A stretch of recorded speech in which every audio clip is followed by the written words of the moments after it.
Muy bien, pues entonces acá en nuestro curso vamos a iniciar, como les decía, la unidad 3 y ahí tenemos la presentación de la valoración. Realmente nuestro objetivo ahora es ya entrar a valorar qué tenemos hasta ahora. Pues tenemos todo el análisis estratégico, tenemos todo el análisis financiero y tenemos las proyecciones de ventas.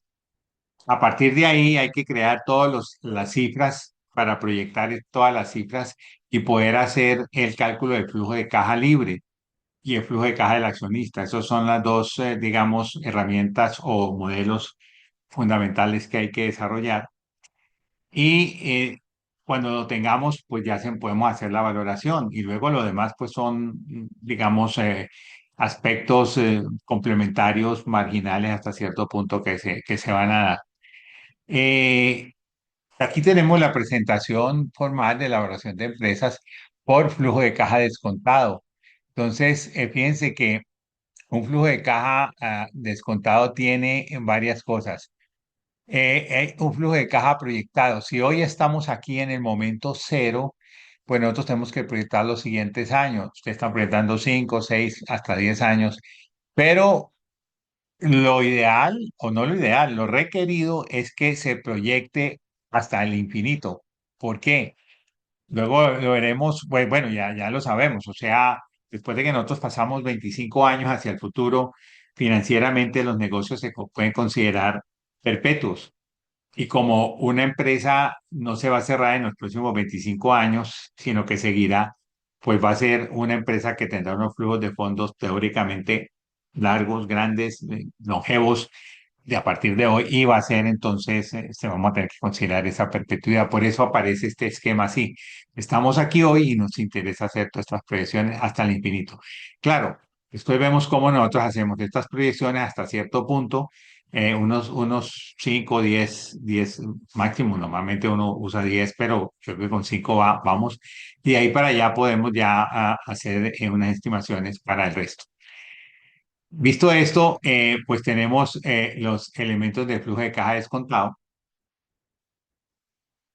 que lo que hacemos es, como ustedes lo están más o menos planteando, estamos hoy aquí, en el momento cero, y estamos proyectando todos los años cifra por cifra hasta el año 5, a veces toca hasta el año 10, y de ahí en adelante lo que hacemos es una estimación de todo eso que sucede allí con un crecimiento ya en estado estacionario, y ese crecimiento se le aplica a todos los flujos hasta el infinito y se aplica una ecuación de perpetuidad. Trayendo todo eso a hoy, ese es el valor de la empresa. Eso significa que nosotros, justamente lo que acabo de decir, traemos todos estos valores a hoy, al momento actual, puede ser 31 de diciembre del Perdón, 2024. profe, tengo una pregunta. Qué pena interrumpirte. Sí, dime. Cuando hablas de una proyección de tipo estacionaria, ¿ese crecimiento es lineal? O, porque es que cuando uno habla de estacionalidad, pues es como que Sí. los datos siempre se comporten como al mismo tiempo, a lo largo del tiempo. Sí, mira, sí, normalmente una estacionalidad es una homogeneidad. Cuando yo Mm. hablo de crecimiento estacionario es que no es cero el crecimiento, sino que es constante. Eso sí, el crecimiento es constante. No es lineal, aquí lo planteé lineal, pero es un crecimiento geométrico porque es un porcentaje sobre el anterior. Todas las, digamos, las acciones del entendimiento humano, siempre que crecen, se crecen porcentualmente. Por eso, por ejemplo, el interés compuesto se vuelve tan acumulativo porque él aplica un interés sobre el inmediatamente anterior y el anterior ya tiene interés más capital y así va creciendo. Uno trata siempre de compararse frente al anterior. Entonces, lo que hay que buscar aquí, ahorita vemos, porque vamos a expresar esto, esto es como la introducción para ver a dónde vamos, ponemos elemento por elemento y ya creo que con esos elementos los juntamos ya en su proyecto, se pueden juntar ahí y ya. Ok, Lo profe, podemos gracias. lo podemos pausar. Sí, entonces es eso. Este crecimiento finalmente es un crecimiento geométrico, así, porque siempre es lo anterior, pero para eso pues hemos desarrollado una fórmula que son sencillas, tal vez las estoy trayendo para recordarlas. Y eso es lo que haces en la valoración de empresas y en la valoración de proyectos perpetuos, ¿no? Se hace eso. Bueno, entonces aquí tenemos, este es nuestro reto y luego de aquí para acá. tenemos esta parte que ya es muy sencilla de calcular. ¿Qué sucede? Que si nosotros estimamos cifra por cifra hasta aquí, esto lo recogemos en algo que le llamamos valor residual. El valor residual, el proyecto se llama valor de continuidad, pero acá se llama valor residual de la empresa. Es lo que se espera que la empresa haga en adelante traído a este momento. Es como si nosotros fuéramos a vender la empresa ahí, pues la venderíamos por el valor residual, que todo eso va a llegar acá. Eso es lo que tenemos que hacer. Entonces nosotros tenemos que tener un flujo de caja calculado en los primeros años, luego un valor residual y todo esto ya lo traemos al momento cero para hallar el valor. El valor presente es el valor de la empresa y ese es por flujo de caja descontado. Este es el, digamos, el principal método de valoración de empresas. Normalmente uno lo adorna con otros métodos, fundamentalmente el de múltiplos, que también tienen alguna credibilidad, pero siempre la ciencia le ha dado mayor peso a este método. Ah, entonces, ¿qué tenemos nosotros? Mire todo lo que tenemos que hacer. Primero tenemos que hacer vamos a empezar por acá, el valor residual en términos generales, ¿cuál es? Cómo nosotros tenemos el flujo de caja proyectado. Entonces tenemos que proyectar el flujo de caja, luego tenemos que hallar un valor residual. Tenemos que descontar todo eso, tanto estos valores de acá para traerlos aquí a este momento BR. ¿Cómo? ¿Cómo? Estos para llevarlos al momento cero, los tenemos que trabajar con un WAC, o sea, descontar con esa WAC. Y todo eso es el valor. Entonces tenemos valor residual, valor, proyecciones, flujo de caja, WAC. Eso es lo que tenemos para hallar finalmente el valor de la empresa. Aquí está. Entonces esos son los temas. Proyección, que ya vimos algo en la clase pasada. Valor residual, que lo vamos a ver hoy. Cálculo del WAC, que lo vamos a recordar hoy. El flujo de caja, que lo vamos a recordar y a ver hoy. Y al final, cómo se valora la empresa. Y valoramos la empresa, pero también valoramos los accionistas. Verán que es muy sencillo. Una vez que uno valora la empresa, pues prácticamente tiene el valor de los accionistas allí. Bueno, eso es. Profe, una pregunta. Dime, Alejandro. Ese valor residual, ¿es mejor calcularlo hasta los estados que tenemos o hasta los estados más la proyección que hicimos de acuerdo a la proyección de ventas? Ah, pues no, de acuerdo a la proyección de ventas, o sea, recuérdense que la valoración de la empresa, si proyectamos los estados financieros que tenemos hasta, digamos, hasta el 2030, como lo ven ustedes, sin la proyección de ventas, sino es como viene. Entonces, claro, estamos diciendo que no hemos, en los análisis, no hemos aportado nada y que la empresa no necesita o no va a seguir ninguna digamos, sugerencia del análisis estratégico que se hizo. Si hay algún análisis estratégico, ahí se puede dar el saltico y se puede proyectar. Ahorita hablamos porque les mencionaba que vamos a hacer una presentación solamente de ese trabajo, de las proyecciones de ventas y cómo le hicieron, y poder como mm, estar seguros de que ahí estamos bien y ya lo demás, Ah, ok, pues, se cae de allí. ¿Vale? perfecto, profe, gracias. Bueno, esto es lo que vamos a hacer, o sea, todas estas cajitas son las que vamos a considerar como nuestros elementos para al final tener la valoración de la empresa y valoración del accionista, porque normalmente en una valoración pues importan las dos, pero fundamentalmente el accionista. Normalmente si hay un contrato de alguien que quiera, o sobre alguien que quiera, que pueda valorar una empresa, se hace porque se necesita para posiblemente ofrecerla al público, o porque hay unos interesados que la quieren comprar, o porque vamos a emitir acciones, o porque sencillamente necesitamos saber cómo vamos. Hace 5 años valoramos, vamos a ver cuánto vale la empresa, etcétera, etcétera. Eso también puede ser. Bueno, entonces, visto eso, nosotros teníamos aquí, espere, a ver, voy aquí a donde estamos. Estamos, es aquí, es que esto no devuelve, si devuelve. Ah, sí, devolvió. Entonces nosotros teníamos dentro de esta sección, que es la sección 3 o la unidad 3 las proyecciones. Entonces ya nosotros habíamos establecido en la clase pasada esas proyecciones, pues esto ya era pues parte de lo que ustedes deben hacer solamente con ventas. que era este tipo de proyecciones. Teníamos las proyecciones como serie de tiempo. Normalmente es una herramienta que se usa para ver la tendencia. Siempre debe haber algo que la tendencia marca, pero pues puede haber explicaciones en algunos casos y entonces uno dice, mira que aquí hay una que está, pues hombre, nosotros diríamos, mire que esta se está como acostando aquí, ¿qué va a pasar? Bueno, hay muchas consideraciones y uno puede cortar de la manera más lógica. No hay una forma de decir dónde corto yo. Por ejemplo, a mí me parecería que este crecimiento no está bien aquí, puede hacer un crecimiento más de este tipo o un crecimiento más de este tipo. Esta seguramente se acondiciona más. Alguien puede decir, no, lo que pasa es que esto fueron los últimos años y ahí veníamos de una inflación, bla, bla, bla. Entonces esto sigue con esta tendencia. Entonces podemos usar esta tendencia y la colocamos aquí. Cualquier cosa de esas es bueno tenerlo presente. Eso es lo que son las proyecciones, ¿cierto?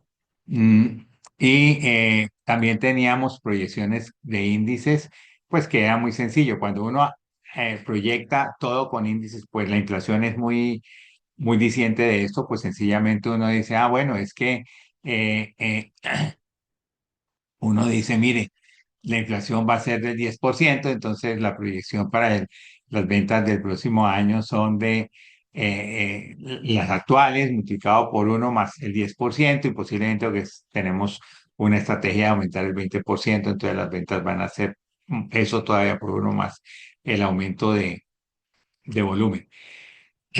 Pero la inflación siempre es un factor importante, lo mismo pasará con las compras. Entonces, esos índices, algunas presiones se pueden hacer con índices, fundamentalmente la, las ventas, ¿no? Y a partir de determinado momento, pues ya la proyección de ventas seguirá unos ingresos o unas cifras que deben ser digamos, ahí sí es lo que llamo estacionarias. Crecimiento estacionario es que sigue creciendo, pero a un ritmo ya constante.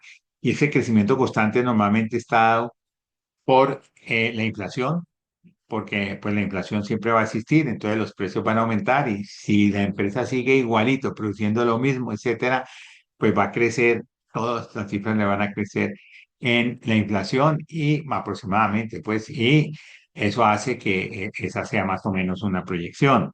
Pero adicionalmente puede haber situaciones, lo normal, que la empresa esté ganando terreno o no perdiendo, mejor, su participación de mercado.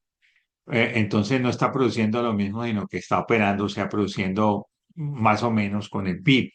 Entonces, cuando uno mira las proyecciones de esa perpetuidad desde el momento en que terminamos hasta el final, pues deben ser dadas, digamos, preferiblemente entregadas por esa tendencia. Pero si no la tenemos, hay que mirar muy bien qué consideramos.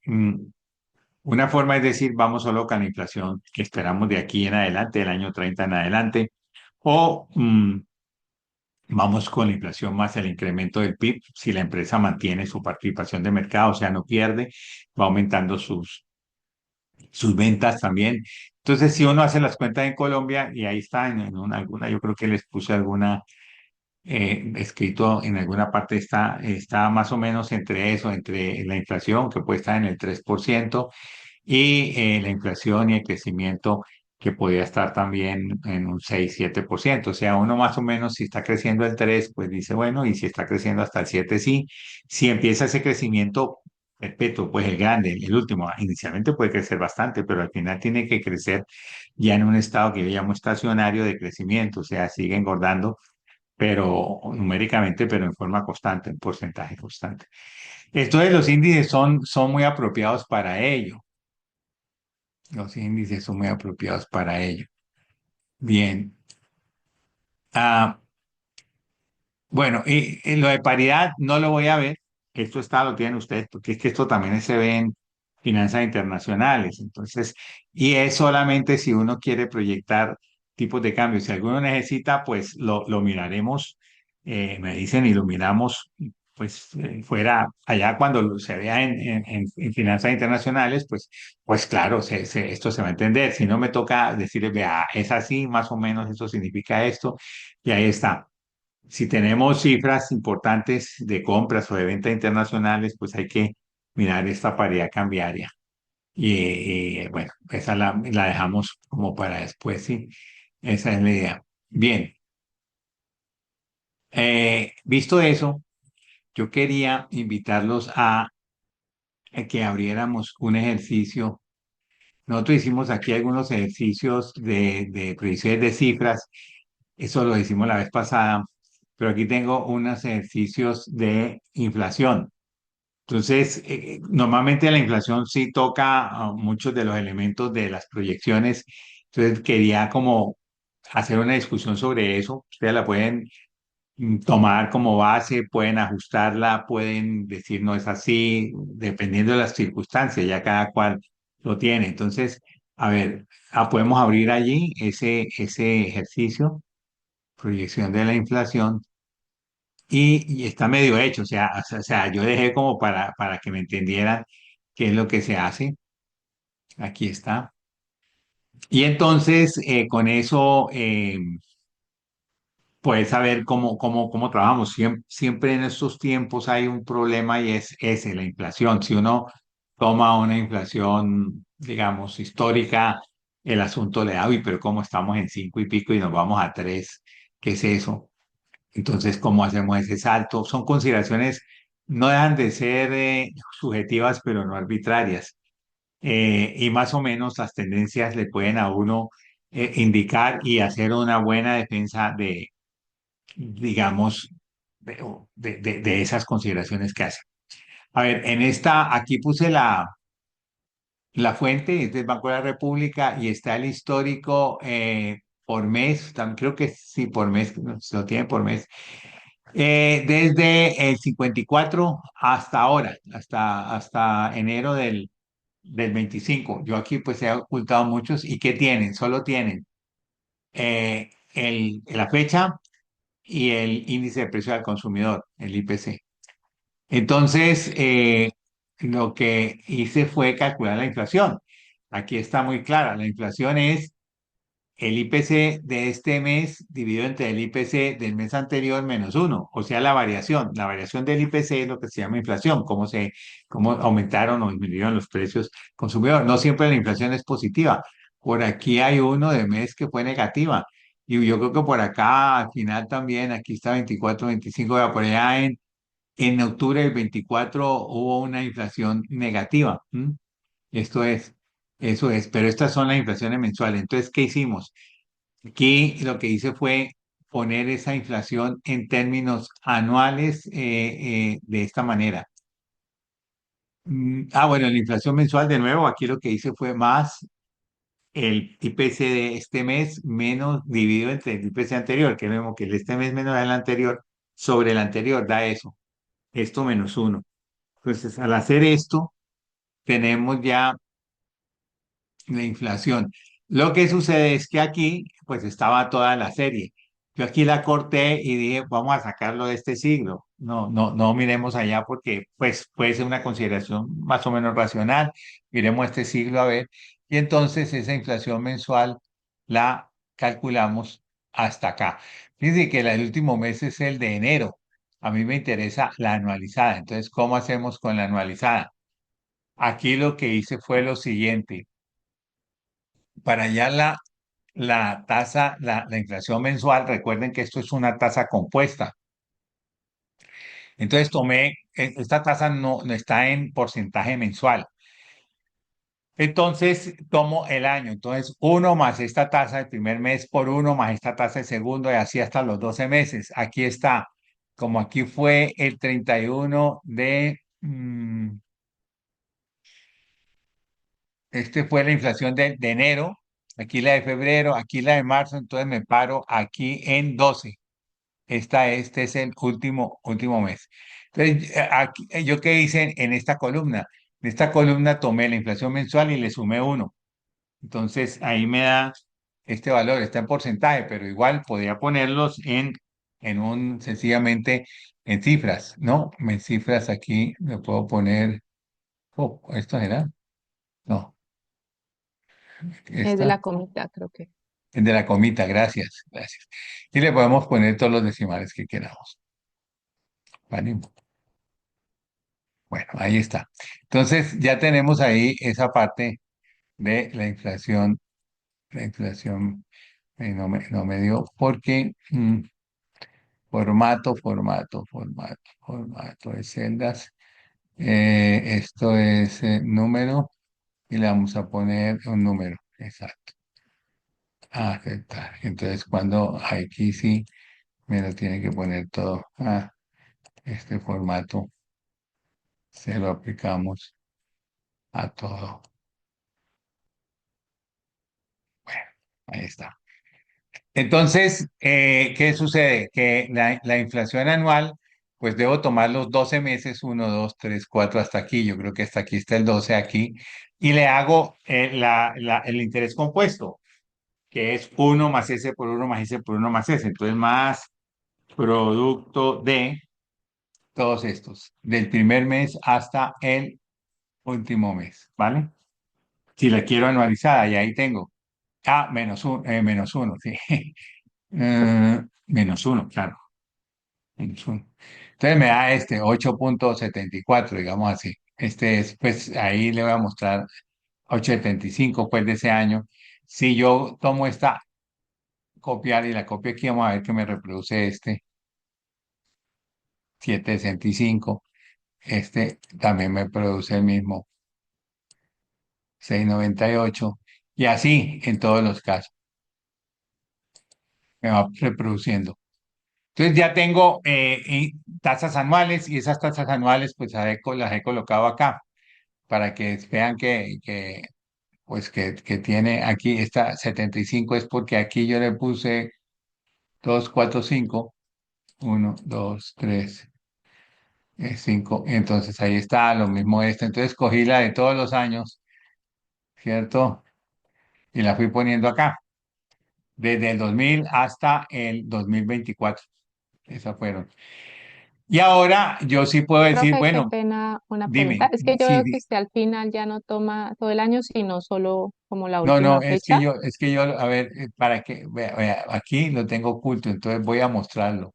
Ah, ok. O sea, Mostrar. igual siempre hay que coger todo el año, no se puede Siempre el hay que coger último años, sí, día del año. ahí Ok, se ve, sí, sí, ahí ya, se ve, sí, gracias. ahí se ve. Claro, es que son 12 por 25 por 24 son 12 por 24 son como casi 300 datos. Entonces, pues eso lo había cortado ahí. Bueno. Entonces yo dije, bueno, cojamos los del 2000 aquí, pero anual, esto ya está anual, entonces lo que fue, señalé esta, luego esta sostenida y luego las copié acá y ahí me dio la tablita.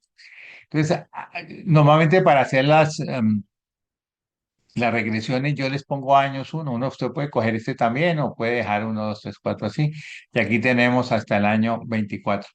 Entonces, si nosotros hacemos una regresión lineal,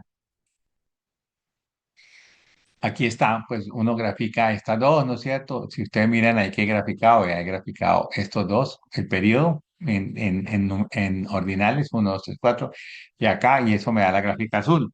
Y entonces le agregué una línea de tendencia, ¿cierto? Aquí uno dice, por ejemplo, agregar línea de tendencia, y entonces él sale la línea de tendencia, yo le agregué una lineal, y le dije que le ponga, le consigne el gráfico y presente el valor de R cuadrado. Bueno, pues eso significa que eh, aquí está la línea de tendencia. Fíjense que la línea de tendencia me da bastante horizontal. O sea que yo digo, carambas, ahí ya hay una información, ¿no? Esto tiene sus variaciones, pero el promedio se mantiene en el largo plazo. Entonces yo diría, para el largo plazo, pues vamos a tener que tomar como ese promedio para el. Puede que para estos años que siguen, no, pero si vamos a hacer una, ya digamos, si nosotros paramos en el 30 entonces en el 30 ya tendríamos que tener, sobre todo 29 y 30 una inflación ya como el promedio, más o menos. Pues eso es lo que nos está diciendo esto, pero vamos a ver si sí o si no. Entonces, cuando hacemos esto, yo aquí le pongo la ecuación. Si usted mira, esta ecuación es esta que aparece aquí, 0,002 negativo por X, aquí está, por este valor que está aquí atrás. Eso negativo más esta constante. Ya, y el R cuadrado, pues, es muy bajito, claro. El R cuadrado es la correlación entre estos puntos y los puntos que me daría la recta. Pues no se parecen en nada. Entonces, podemos hacer otras cosas, pero aquí ya podemos decir, mire, y si nosotros seguimos esta situación, ¿qué vamos a hacer? Aquí nos dan unas proyecciones hasta el año 34, más o menos dentro del rango que se ve, ¿no? Digamos que ahí está. Podemos hacer todas, pero digamos las políticas económicas, en fin, no son las mismas, pero uno podría hacer también acá, mirar, por ejemplo, fíjense, aquí no tengo las anualizadas, pero había momentos en los cuales en estas que vienen desde la historia, desde el 54, pues hay valores bastante grandes, ¿no? 0,6 en un mes, 0,5, hay valores grandes. Entonces, bueno, son consideraciones, son ejemplos de consideraciones que podemos hacer. Aquí tenemos entonces que hemos de todos nosotros decimos un momentico, pero es que pues no correlaciona, aunque se ve el promedio bastante parejito, con una breve tendencia a bajar. Miremos una polinómica. Entonces dijimos, bueno, lo mismo, aquí ya está todo, aquí está todo. Vamos a hacer la polinómica, que es una, que pues de grado 2 que es la que más se usa, a ver qué nos da. Y ahí hicimos lo mismo, hicimos el dibujo de todos los años, desde el 2000 hasta el 2024, y trazamos la línea de tendencia, en este caso es la línea polinómica. Entonces aquí uno dice, agregar línea de tendencia, si está usando esto, y uno le pone polinómica y le pusimos grado 2, ¿ok? Y entonces encontramos que esta tiene un R cuadrado un poquito mejor, pero si hacemos las proyecciones, aquí me puse la ecuación, que es esta que aparece acá, y la ecuación me dirá que esto pues se me sale de las manos, o sea, eso es como, tiene como un rebote, etcétera. Entonces ahí pues habría que poner quizá una polinómica, que creo que no la maneja de grado como 8, a ver si esto lo puede poner, pero bueno. Entonces no aparece que nosotros rebotáramos y siguiéramos para allá, no es lo que dice la historia. Entonces podemos poner otra y decimos, oh, un momentico, lo que pasa es que aquí ya se ve una tendencia a bajar. Aquí tuvimos una altísima en el año 2020, que 2022 creo, 23, que fue como del 13%, y ya estamos bajando. Entonces tomamos una polinómica con los penúltimos datos. Entonces tomé solamente del 21 para acá, con estos datos de la polinómica, y a ver si acaso me sirve. Y entonces encuentro la ecuación, yo le dije que me equivoqué aquí, no es la ecuación, menos 0,0196 por x al cuadrado, más esto por x, 0,91 y tal, menos 10. Y entonces, mire, claro, esto ya va totalmente hacia abajo, o sea que esto sí tiene un R cuadrado bueno, 85%, pero también sigue la tendencia, y si la seguimos, pues ya ella ya se nos dañó, y si seguimos haciendo la tendencia, pues dan cosas ilógicas.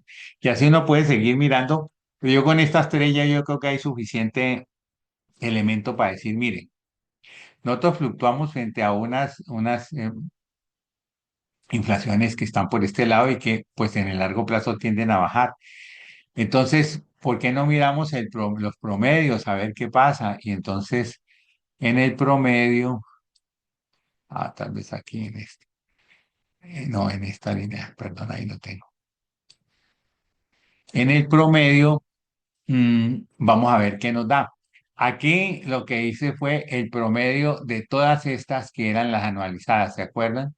Y ese promedio anual para este siglo nos dio 5,20. Bueno, es el promedio aritmético. El problema con el promedio aritmético es que no pesa igual, ¿no? Pues en finanzas el promedio aritmético se menosprecia porque no son iguales todas las condiciones. Por ejemplo, las inflaciones de por allá del 2000, el 2005, pueden pesar menos que las actuales, pesan más las de ahora. Se hace un promedio geométrico que es más aproximado. ¿Y cómo se hace el promedio geométrico? Aquí lo que hicimos fue el IPC.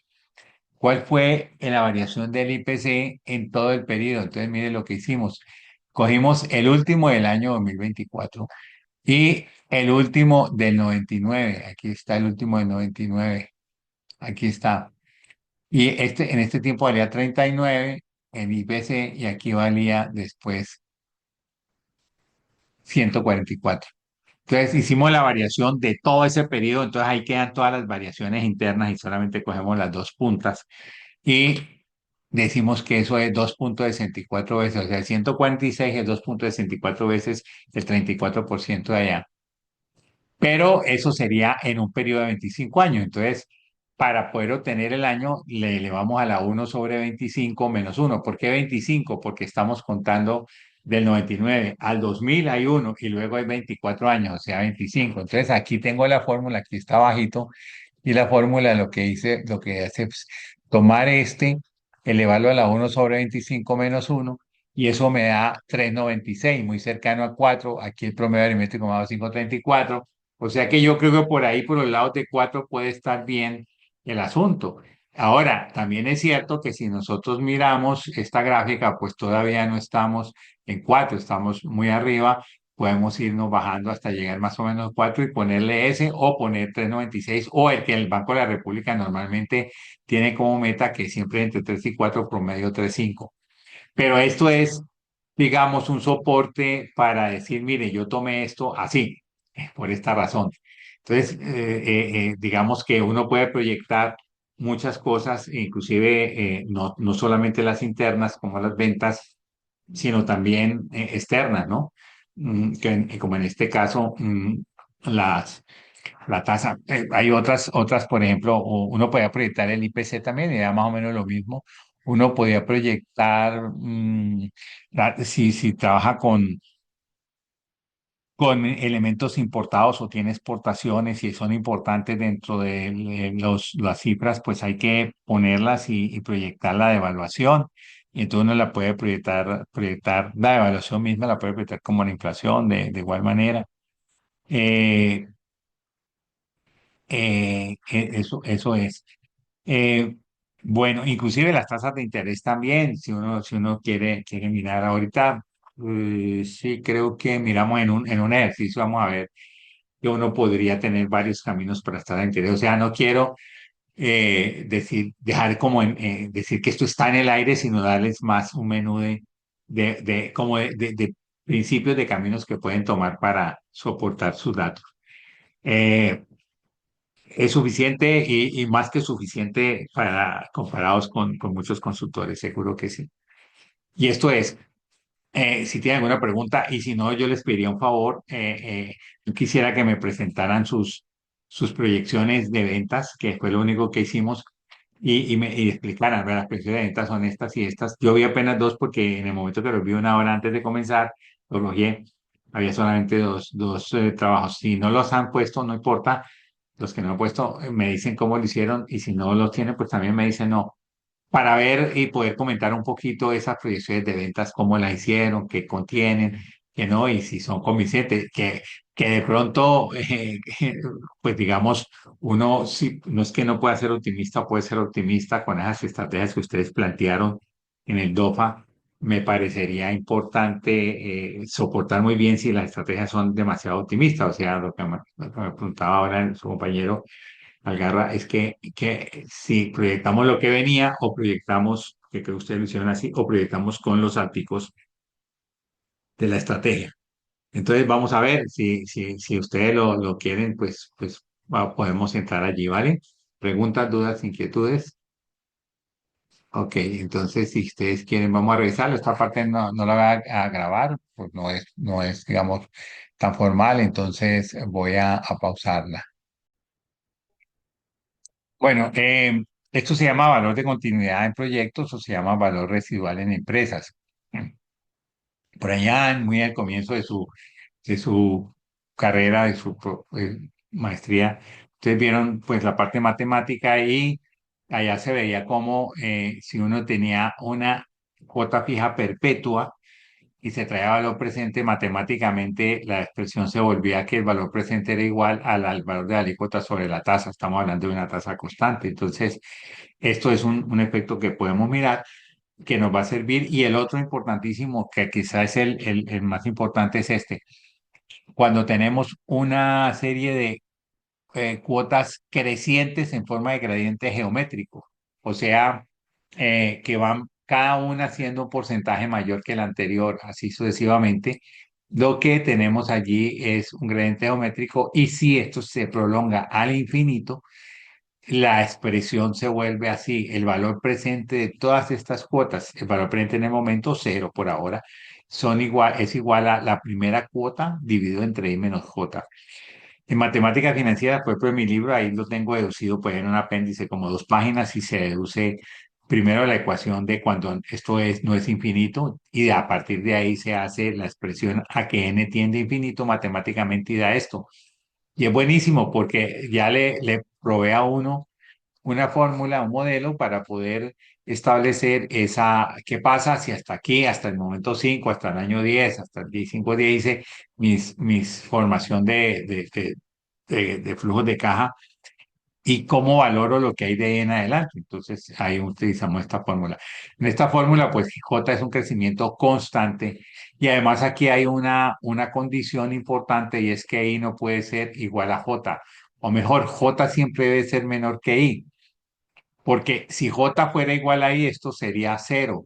Y cualquier valor dividido entre cero nos da infinito.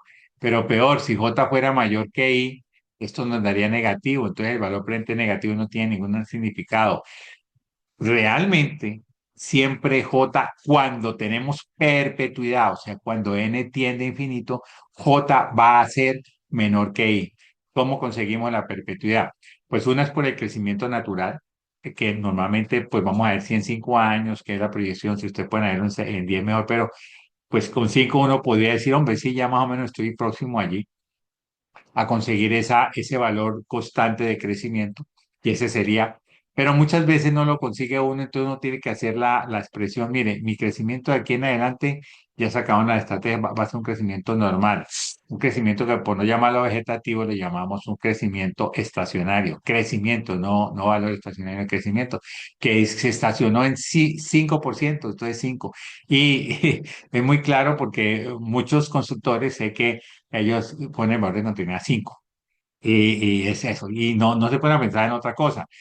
Normalmente, pues uno en términos académicos, uno trata de conseguir, por ejemplo, en evaluación de proyectos, yo sí trato de conseguir ese estado estacionario, porque un proyecto se puede valorar, se puede, digamos, formar los flujos de caja a 10 años, luego si no lo consiguió hasta 15, y si no hasta 25, y de ahí para allá no importa mucho porque 25 años ya es perpetuo. Así normalmente los hago, pero ya en el caso del negocio pues hay más complejidad, entonces pues normalmente uno puede llegar hasta los 10 años y si ahí no lo consigo, entonces dice todo el ambiente cambiante, uno tiene que tener presente qué es lo que está cambiando ahí cuando hace el flujo de caja, porque este me dio menos que el otro, donde estuvo el detalle, a ver si realmente hay alguna consideración que se nos quedó o que nos afectó o es el comportamiento que da eso, lo vemos cuando estemos viendo flujo de caja. Y digamos que se consigue y si no se racionalmente se coloca, pues es lo menos indicado, pero muchos lo hacen así. Se acepta porque, pues el punto más, es decir, si va a crecer el 5 pues uno sabe, pues en Colombia es el incremento del PIB más la inflación.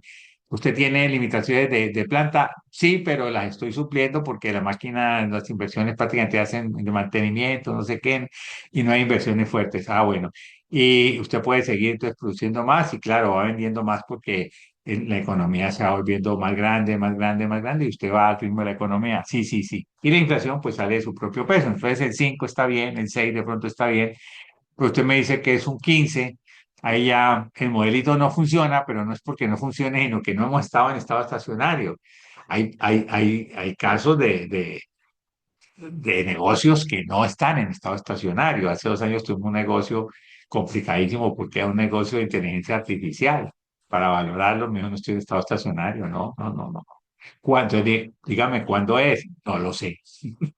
Y me daba ejemplos por los cuales no sabía. Entonces llegamos pues ahí como en una consideración más, más digamos, de percepción de él y cómo podamos llegar, pero es como es nuevo y como está creciendo enormemente, entonces dice que me decía, no, eso crece permanentemente, no puede ser. Eso tiene que tener, cuando venga otra tecnología o otro tipo de cosas, seguramente ya no va a crecer igual. Bueno, ahora, ¿eso cómo se trabaja? Pues, o cómo se entiende.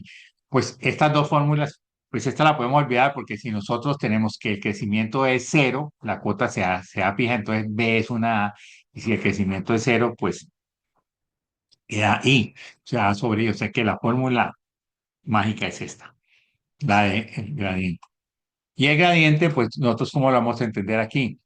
Si nosotros vamos a tener el valor presente de toda esta perpetuidad y toda esta perpetuidad del momento M está este ya no es el cero, es el M. Que este M más uno va a la primera cuota B, luego M más 2 la segunda cuota B por 1 más J y así hasta el infinito. Vamos a traer todo eso a valor presente. Entonces, para traerlo a valor presente ya el cero no es cero, sino que es M y es igual a la primera cuota, que ya no es esta que está aquí, ya no es esta que está aquí, sino que es la cuota que está en el momento siguiente a donde quiero el valor presente. Entonces sería la del momento m más uno. ¿Cómo es esa cuota? Pues sería la que tengo en el momento m, y como ya sé que va a crecer un g%, entonces lo multiplico por uno más g%. Entonces, esto que está aquí, es la cuota que está aquí, o b, o lo mismo, b es igual a la cuota anterior por uno más g. Ya. Y luego sigue creciendo hasta el infinito, entonces lo divido entre I menos E, que no es otra cosa que esta primera cuota que está en el momento inmediatamente siguiente al momento presente, presente aquí era cero, pero como nosotros lo vamos a traer es a un momento posterior, normalmente al 5 o normalmente al 10, entonces este era el 10, este será el 11, entonces hasta el 10 formamos flujo de fondos y luego conseguimos el crecimiento perpetuo, estado estacionario de crecimiento, entonces ese crecimiento perpetuo estacionario ya me da una constante y esa constante la aplico para obtener la siguiente cuota y con eso ya tengo esa siguiente cuota le divido entre I menos G, que corresponde a I menos J en matemáticas financieras. I menos J es la tasa menos el crecimiento y aquí en valoración la J ya no llama J y no es esa. ¿Sabe por qué esta J se llama J? Porque acá en equivalencia financiera de los textos, pues ya G era un gradiente de gradiente en donde cada gradita es igual, o sea que aquí se va subiendo una cantidad fija en pesos. Aquí no, aquí es fija en porcentaje, o sea que cada vez va siendo más grande el incremento en pesos. Bueno, eso es. Pues teniendo esta, ya nosotros podemos plantear nuestra valoración así. Nosotros queremos saber el valor de la empresa en el momento actual. Tenemos todos estos flujos conformados, flujo de caja libre, hasta el momento, por ejemplo, 10, no sé, algunos 5, pues vamos a ver, que podrá. Y con esto ya proyectamos aquí el crecimiento perpetuo y con el crecimiento perpetuo todo lo que ocurre de ahí en adelante, después de que cumplimos el momento 10 o el momento 5 si es nuestro último momento. Lo que ocurre en adelante lo traemos a ese momento, sea el 10 o al 5 que fue nuestro último, con esta fórmula, con la fórmula de valor residual, que es esta. Es el flujo de fondos del año siguiente, si estamos en el 10 es el del 11, pero ya lo puse estimado porque ese estimado lo configuramos como el último que habíamos calculado cifra a cifra, multiplicado por uno más el crecimiento, que es este. Y esto lo dividimos entre la tasa de oportunidad menos el crecimiento. La tasa de oportunidad para nosotros pues, nuevamente es el WACC. Ahí también lo repasamos brevemente ahora. ¿Listo? Ese es. Entonces, aquí tenemos este valor residual, entonces va a ser igual a el último calculado cifra a cifra multiplicado por uno más el crecimiento dividido entre la tasa de oportunidad menos el crecimiento. Eso es, para hacer una práctica, pues les invito a que vayamos a nuestro Into y allá miremos ejercicios propuestos 3.2 valor residual estos. Son muy sencillos, pero quiero recordarles, porque creo que eso se vio en la carrera, algunas cositas que es bueno tener aquí. Aquí están todos los elementos que ustedes que necesitan, pues como de base, porque pues ahí se pueden, como ustedes lo han hecho muy bien hasta ahora, considerar los elementos así sencillos como un momentico, pero consideremos esto, aquello, esos matices son importantes. Entonces dice vea, usted tiene este flujo de fondos para, digamos, flujo de fondos neto o flujo de caja libre. Para el caso nuestro es mejor hablar de flujo de caja libre. para la empresa, free cash flow, flujo de caja libre. Pues es un poquito diferente free cash flow, pero pongámoslo así, flujo de caja libre. Para esta empresa, aquí lo digo, está estimado en estos términos y se quiere saber con este costo de oportunidad o WACC cuál es el valor residual y cuánto vale la empresa. El valor residual que del momento 11 en adelante, puesto en el momento 10 cuánto vale y cuánto vale la empresa. Entonces yo aquí, si ustedes lo tienen allá, lo pueden sacar. Vamos a mostrar, vamos a mostrar el primer este. Y ahí se muestra, entonces tenemos estos daticos que son estos mismos de acá y lo único que vamos a hacer es hallar el crecimiento año a año. Ese crecimiento es el que tenemos que hallar aquí. ¿Para qué? Para ver si estamos de buenas, si nos encontramos con un crecimiento estacionario. Entonces empezamos. La variación, ¿cómo se hace? Pues es el valor actual dividido entre el valor anterior menos uno, que es lo mismo que el actual menos el anterior sobre el anterior. Es más fácil hacerlo así. Y ahí tenemos 28,53 y si nosotros lo llevamos hasta el momento 10, vamos viendo que eso se va compasando hasta que al final más o menos, ve aquí 3 3 3 3 ya se pone más o menos igual. Yo, si lo quiero sacar de ahí, normalmente hago el promedio de los dos últimos años, siempre y cuando la diferencia entre ellos no sea más de 1%. Y aquí lo tenemos, no más de 1%. Entonces saquemos el promedio. No saco el de los tres porque a veces hay saltos ahí, sobre todo si tenemos 5 años, pues entre el año 3 y el 4 puede haber saltos porque todavía, qué sé yo, no se ha pagado todavía una inversión grande, en fin. Entonces, bueno. Saco estos dos, promedio de estos dos últimos, de este más este sobre dos. En este caso, pues me dio lo mismo, ¿no? En este caso ya estaba absolutamente estaba estacionario y ese es el perpetuo, este valor de acá. Este es el perpetuo, ¿cierto? Ah, y lo que pasa es que yo las tengo aquí las formulaciones, claro, aquí se están dando, ¿eh? Sí, ya les iba a poner acá, pero yo les había abierto este donde están las formulaciones, con las CNE las quieren. Y entonces, ¿qué hacemos?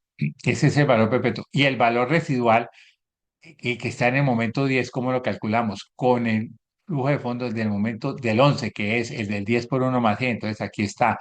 Aquí digo, si esto sigue esa tendencia, pues será el flujo de caja libre de este año, será este multiplicado por uno más este crecimiento perpetuo. Entonces, yo estimaría ya que en este año siguiente, el flujo de caja libre es 5.216 millones, flujo de caja libre. Así lo vamos a llamar después, no verán por qué. Bueno, entonces ahí lo tenemos y ahora sí que nos dicen halle el valor residual, halle el valor residual. Entonces, el valor residual, ¿cómo se halla? Según la fórmula es, tomamos el último, o sea, el primero de toda la serie que sí que se cortó, el primero de la que se cortó, y lo dividimos entre la tasa, que en este caso es 12,35. No la puse en ningún lado, ¿no? No estaba por acá tampoco, ¿no? Entonces pongámosla con la manito. Ah, a ver si está aquí, a ver si está aquí. Quitémosla, quitemos todo esto.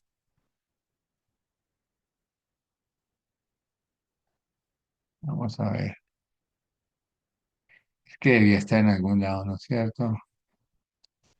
No, no está tampoco. Bueno, entonces pongámoslo con la mano. Aquí ese sería más. No, no, no, mentira, es que yo quiero ponerlo aquí porque si no, quiero poner aquí el 12,35. 12,35%. Y ese sería el WAC. Profe WAC. puso 12,25. Ay, gracias. 12,35, ¿no?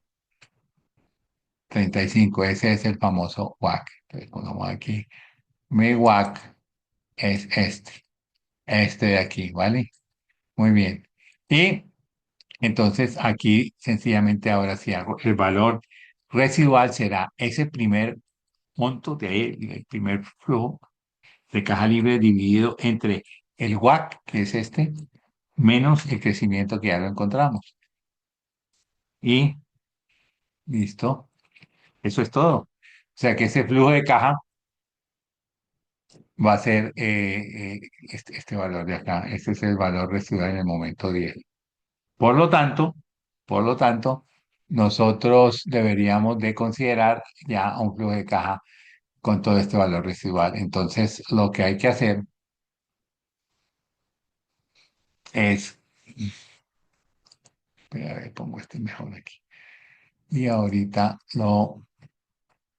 ¿por qué no pasamos todo esto para abajo? Que no mejor para abajo. Eso, ahí está. Y entonces, lo que tenemos que hacer es hacer el valor presente de todo esto, pero resulta que este está en el momento 10, entonces, ¿cómo es el valor presente? Nosotros hacemos esto, nuevamente lo volvemos a colocar hasta el momento 10 aquí, copiar, y fíjense que todo ese andamiaje eh, se nos vuelve una cosa de poquito tiempo.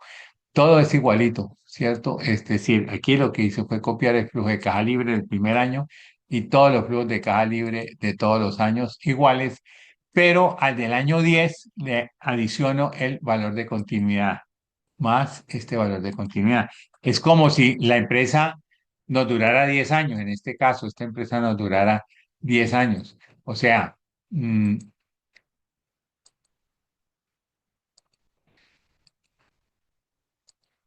mm, vamos a meter más por casito así. La tengo y la mantengo y me da estos montos, eso espero que me den hasta el año 10, me dio hasta 5.000 millones y luego la vendo en 55, por lo tanto yo lo que obtengo al final del año 10 son los 60.000 millones, eso es lo que obtengo, entonces ya la vendí, es lo mismo que si no la vendo y todo lo que ocurre de ahí en adelante, pues me queda a mí, si soy el dueño y luego le quedará a mis herederos, entonces cuando ya tenga el valor presente de esto, pues será más BNA, abre paréntesis, la tasa es la que vimos por acá, 12.35, punto y coma, los valores son todos desde aquí hasta acá.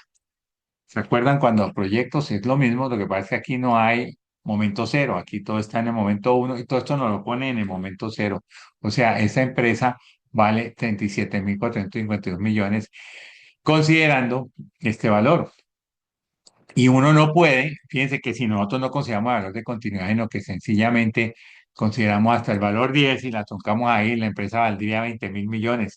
Fíjense la diferencia, casi de la mitad, 30 y pico mil contra 20.000. El verdadero valor tiene que considerar el valor de continuidad o valor residual de la empresa. Si no se pierde. Y estamos a 10 años, a 5 sí que es cierto. Entonces es importantísimo ese valor residual.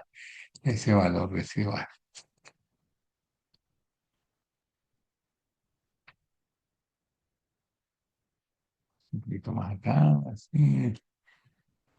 Bueno, ¿listo? Ya tenemos el valor residual. Ahora, no sé si a ustedes les vale WAC constante. Trataremos de que sea constante, pero podría ser variable el WAC. Aquí es constante, es uno solo. Aquí es constante. Ahí está. Pero podría ser un WAC cambiante. Entonces, cuando es cambiante, teníamos que pues hacer algunas cositas. Por lo tanto, aquí hay un ejemplo con ese tipo de situaciones. Dice, calcule con un WAC cambiante ese valor. Entonces, de nuevo, bueno, vamos a abrir aquí, vamos a mostrar el formatico ya para resolver este. Entonces, ya aquí hay un WAC cambiante, ¿cierto? Entonces, pongamos aquí nuestro WAC. Aquí WAC vale lo mismo. Pero vamos a suponer, no, igual no vale lo mismo, qué pena. Me estoy pisando los talones yo mismo. Nada, el WAG está aquí. El WAG está aquí. Este es FlickFlow, flujo de caja libre. Y este es flujo de caja libre. Y aquí tenemos el WAG. Fíjense que por cualquier motivo el WAG va cambiando. Supongan que ustedes me dicen, no, es que la estructura de la empresa cambia. el patrimonio, la relación de patrimonio a pasivos al principio es 50, pero luego va volviendo a 70, 80 por necesidades de la empresa y para hacer inversiones y luego vuelve. Entonces hay unos cambios que hay que considerar. Si eso sucede, pues nosotros lo que debemos hacer es hacer digamos, eh, una traída de valor presente por factores. Aquí está. Creo que también, sí, aquí tenemos los tipos. Primero, pues creamos el crecimiento de la empresa y el crecimiento de la empresa o de los flujos de caja libre es el actual dividido entre el anterior menos uno. Y ahí tenemos los crecimientos. Creo que es el mismo problema anterior, no me acuerdo si sí o si no. Creo que sí, claro. Y aquí más, si quieren, también promedio de estos dos, de los dos últimos, siempre y cuando estén relativamente cerca, ¿no? Tres. Y tomamos ese va a ser de la empresa tres, ¿no? Eso es. Y entonces aquí volvemos a calcular nuestro valor. Nuestro valor de ese momento. Fíjense que siempre lo calculamos con el último WACC porque estos otros ya nos fueron historia. Y normalmente acá con el tiempo se va estabilizando la estructura de capital y se estabiliza también el WACC. Entonces, este momento 11 sería más este por, abre paréntesis, uno más este 3% y hasta ahí todavía no hemos tocado el WACC, pero sí que lo tocamos para hacer nuestro valor residual en el momento 10. Nuestro valor residual en el momento 10 pues es el primero de todos los flujos de caja que ya no se consideran, dividido entre la tasa última menos el crecimiento, y ese sería ese valor ahí. Suponemos que en adelante la tasa sigue siendo esta, ya estamos en estado estacionario. Y entonces, en nuestro momento 10, ¿qué vamos a tener? Pues vamos a tener lo que normalmente está ahí, más el valor, este valor de residual o de continuidad. Y ahí nos da este valor. Aquí nos dio un poco más porque las tasas no son las mismas. Ya era 12,5, aquí ya es 2. Para traer todo a presente, uno no podría traer este con 12 todo allá, no, sino que hay que irlo recogiendo hasta llevarlo a presente. Como eso, pues, es muy engorroso. Además, si uno, pues, es financiero, pues, no se ve tan bien. Lo mejor es usar algo más elegante que son los factores. Un factor que me lleve directamente de este punto al momento cero y luego tengo el valor de la empresa. Entonces, primero lo que hago es hallar un factor que me lleve al momento anterior y ese factor es uno dividido entre uno más la tasa. La tasa en este caso es 12. Entonces, ¿qué sucede? Si yo quiero llevar algo que está en el momento uno al momento cero, lo debo dividir entre uno más 12 a la 1. O sea, o multiplicar por el inverso que es 0,8. Esto es uno sobre uno más i. Pero ya teniendo esta configurada, nosotros podemos hacer todos los factores de la misma manera. Cada uno me lleva el momento donde está al momento anterior. Y para llevar al momento cero, entonces, ¿qué hacemos? Pues el primero queda igual, este me lleva del uno al anterior, el anterior uno, ¿cuál es el cero? Pero el segundo, ¿cómo lo hago? Pues este me lleva del 2 al anterior, que es el uno y lo multiplico por el que me lleva del uno al cero. Entonces, este factor que está aquí ya queda hecho para que me lleve lo que está allí al momento cero, haciendo que multiplicando, pues llama factores. Ya lo construí todo, entonces ya lo puedo llevar hasta acá. Dice que los factores entre más lejanos van siendo más pequeños porque van anexando cada vez más un periodo de descuento con tasas que son distintas. Ahora, ya para tener nuestros flujo de caja libre en el momento cero, flujo de caja libre en t igual a cero, ¿qué debo hacer? Pues aquí debo multiplicar el flujo de caja libre que hay ahí por el factor que me lo lleva directamente a cero. Y todo lo demás de la misma manera. Ya tengo todo eso. ¿Y qué fórmula uso para hallar el valor presente? ¿Cuál fórmula en Excel está? ¿Cuál es? Lineal. No, Genial. porque ya todas están en el momento Suma, cero, profe. entonces suma. Ah, ok. Ay, los pillé. Eso no pueden decirle ustedes aquí. Mentiras, que era por molestarlos, pero claro. Entonces, fíjese, este es el valor de la empresa hoy. Ya aquí no puedo aplicar BNA porque ya lo hice. Todo lo que hacía el bendito BNA me tocó hacerlo a mano por una sencilla razón porque eran diferentes las tasas y uno le puede pasar, las tasas pueden ser diferentes, entonces no contemos con que la tasa sea igual, a veces sí, pero pueden cambiar en el futuro, si cambia dramáticamente el pasivo. Bueno, aquí están todas las fórmulas, si las querían yo les puse ahí para que las tuvieran, eso es, ¿vale? Entonces fíjense que el valor residual pues es muy fácil, es el valor de perpetuidad, de continuidad, como ustedes lo quieren llamar, pero es eso. Digamos que no, aquí pues, estamos aplicando, pero la forma en que uno lo muestra es que cuando uno tiene un valor futuro por allá muy lejos en el tiempo y lo trae a presente, y ese futuro, digamos empíricamente, cuando se vuelve menos de un centésimo, o sea, yo tengo 100.000 pesos allá en el futuro y al traerlo a presente son 1.000 pesos, con 1.000 pesos no le da a uno ni el que le cuida el carro por ahí en la calle cuando no hay un parqueadero. Entonces es tan despreciable que, pues, sencillamente dice ya, eso es el infinito. Y a las tasas normales de Colombia, 18 20 25% más o menos en 25 años ya estamos despreciando eso. Y también cuando una serie de cuotas se vuelven asintóticas en el valor presente, pasa por lo mismo, más o menos en 25 años se vuelven, a las tasas de Colombia se vuelven asintóticas, o sea, el valor presente ya no le agregan nada más, en las de allá de 30 40 años pueden ser lo que sea y no le agregan nada porque está muy lejos en el tiempo. Ustedes ven que entre más lejano en el tiempo esté, pues esos factores para traerlo a lo presente se vuelven muy pequeños. Ese es el punto. Entonces, digamos que la forma en que uno maneja la perpetuidad es eso. La empresa normalmente tiene una vocación normalmente de establecerse por mucho tiempo. Las escrituras de constitución van por 200 300 años y aún más allá.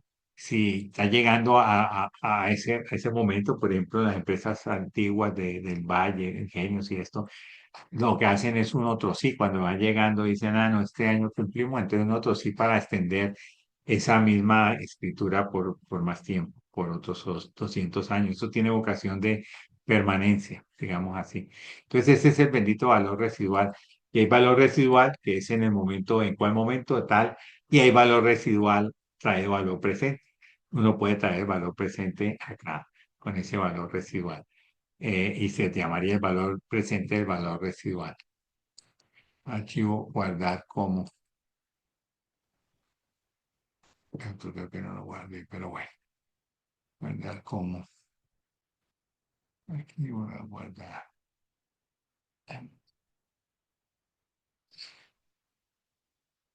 Bueno, estamos aquí en maestrías y estamos en clase 2. Voy a guardarlo aquí. Le cambié algunas cositas. Muy bien. Entonces ya tenemos otro elemento, proyecciones, y tenemos valor residual. El WAC. El WAC sí es pues muy sencillo. ¿M? El WAC sí es muy sencillo. Entonces vamos a trabajar ese sencillo pues para ustedes porque ya ustedes lo trabajaron, pero de todas maneras démosle aquí una mirada.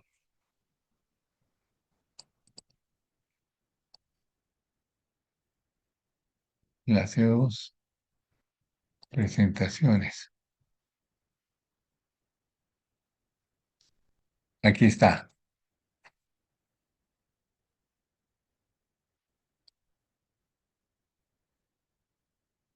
El guau de costo de capital. Fíjense que pues para ustedes esto es pues lo que más vieron en su carrera, de manera que lo tienen muy presente, pero bueno, a ver, ¿por qué puse? Bueno, démoslo así, sí está bien. Mm, También se llama costo de oportunidad, ¿no? O sea, cuando uno habla de costo de oportunidad es porque es la oportunidad que tiene con el dinero. O sea, la empresa puede hacer cosas con el dinero, puede hacer una inversión, si le vale más. hacer esa inversión le da más rédito, más tasa que lo que le cuesta el dinero. Entonces se llama costo de oportunidad. Y el costo de oportunidad está representado en qué? En que la empresa tiene unas fuentes de financiación a las cuales debe retribuirle por usar ese dinero. Recuerden, la empresa es un ente jurídico y ella se debe a los accionistas, pero también a los acreedores. Ellos cobran un beneficio por hacer servicio ahí en esa empresa. Entonces, al final de cuentas, todo lo que debe la empresa debe ser retribuido con beneficio y todo lo que es de los accionistas, que no es de la empresa jurídica, sino de los accionistas como persona también. Entonces, digamos que la cuestión es que una empresa se debe a la entidad jurídica, se debe a los dos. Cambio uno normalmente no, porque uno tiene su patrimonio y el patrimonio es como uno mismo, o sea, mi casa, mi carro es mío, mío, mío, y no hay más, yo no lo puedo separar de mi riqueza, por decirlo así. En cambio, la riqueza del accionista está en esa empresa, pero puede tener más riqueza por fuera, pero está separada. Entonces, por eso la empresa se debe a él, pero el carro y la casa mía son como parte mía. Entonces, sí hay una pequeña diferencia. Entonces, sí es como que ella se debe. Entonces, hay que nutrir esos servicios. ¿Y qué sucede? Dinero que haya produciendo la empresa, puede sacarlo o puede reinvertirlo. O sea, eso no se ve porque está en tesorería. O sea, en la tesorería va llegando todos los días, va sacando dinero, va llegando dinero en las ventas, en fin. Y eso hace que ese dinero se emplee internamente en las operaciones.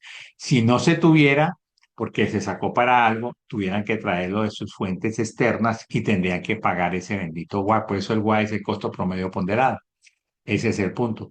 Entonces, por eso es costo de oportunidad, porque la mejor oportunidad que tiene ese dinero o ese flujo de caja libre de la empresa, ese flujo de caja libre es emplearlo en la empresa porque si en un momento dado, bueno, más que flujo de caja libre, porque digamos, los sajones tienen una diferencia entre el flujo de caja libre y el free cash flow, que es lo mismo, pero el free cash flow es lo que da y con lo que además se puede comprar eh, activos y todas estas cosas. Entonces, es lo que dan las operaciones como tal, pero este flujo de caja libre ya le queda libre para los inversionistas de capital. Entonces, digamos que el free cash flow, que es un concepto que es antes de convertirlo en flujo de caja libre, lo que generó internamente la operación,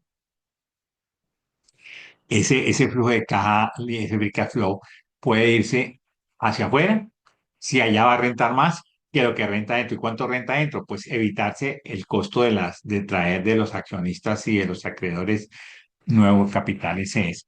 Bueno, eso nos explica por qué es un promedio ponderado entre los dos. Es un promedio ponderado entre lo que se llevan los accionistas o lo que hay que pagarle a los accionistas y lo que hay que pagarle a los acreedores. Lo que sucede es que lo que pagan los acreedores al final tiene un descuento tributario porque funciona como gastos, o sea, los intereses funcionan como gastos y al funcionar como gastos, pues sobre todo los intereses, bueno, en general, todos los intereses, lo que pasa es que hay unos explícitos que son los que uno normalmente maneja y otros que están implícitos, que por ejemplo los descuentos por pronto pago cuando no dan, hay intereses implícitos ahí.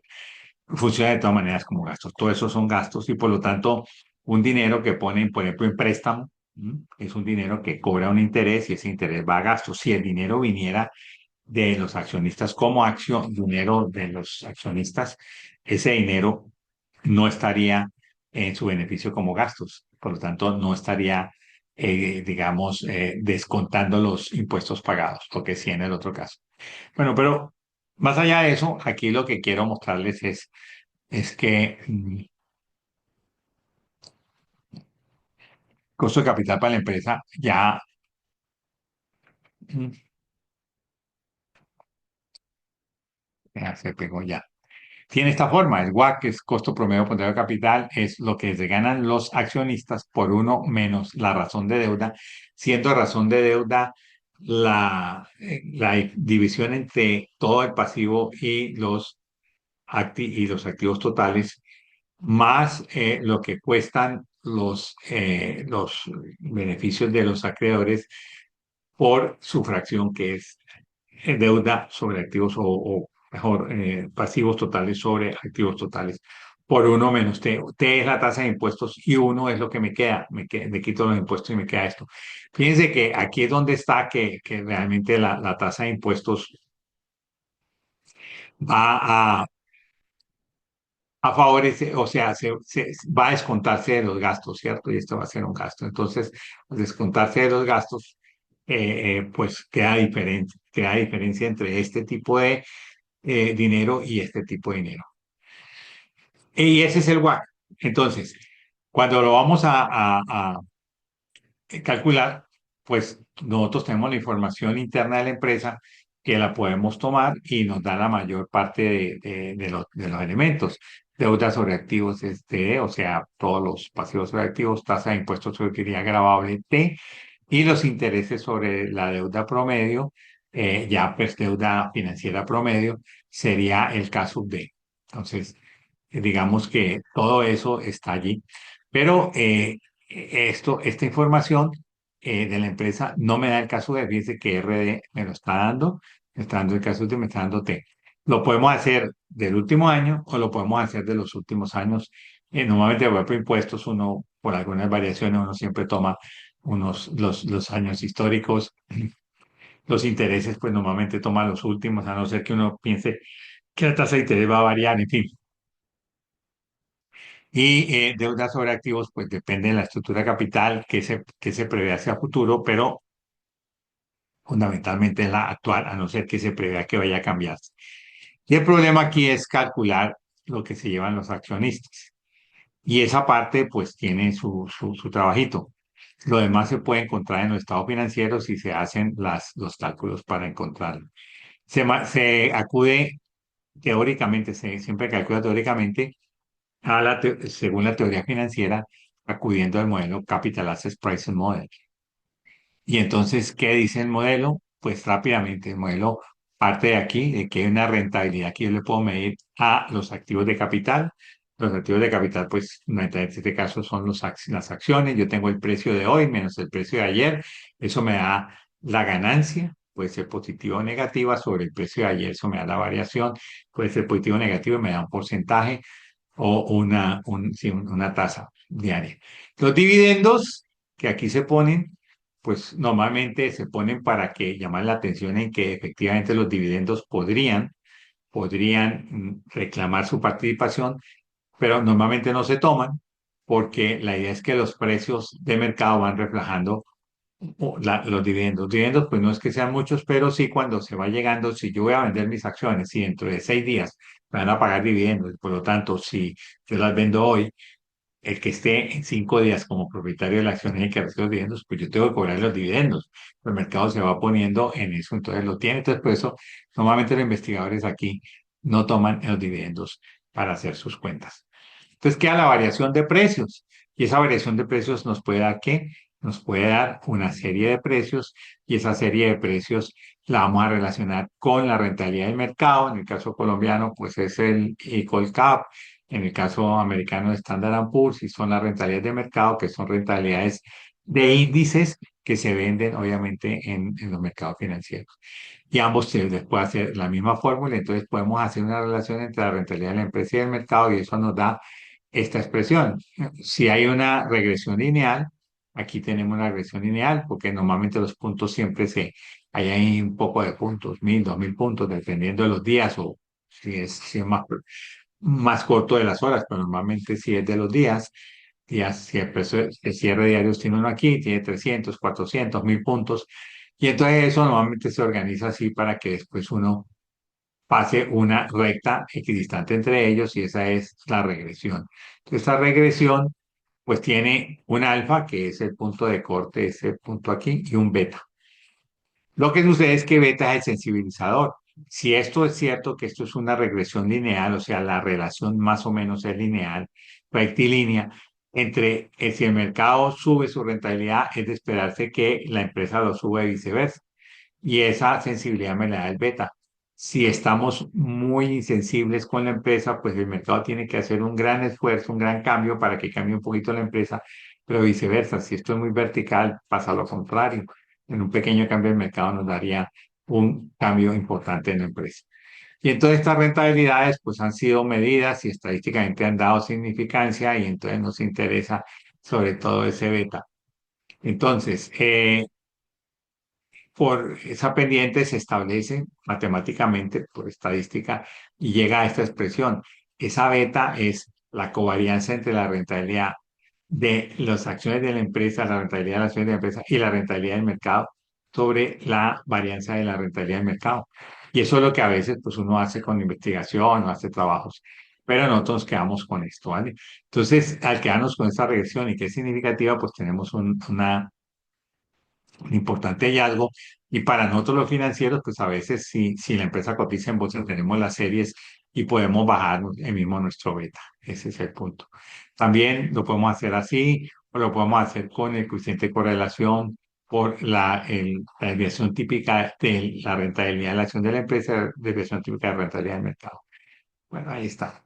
Y entonces ya cuando uno aplica este modelo, en términos económicos, viene la propuesta del señor William Sharp y dice, es que yo les demuestro en mi paper de 1978 que la rentabilidad que debe el accionista rendir, a que debe rendir para que esté satisfecho es una rentabilidad libre de riesgo.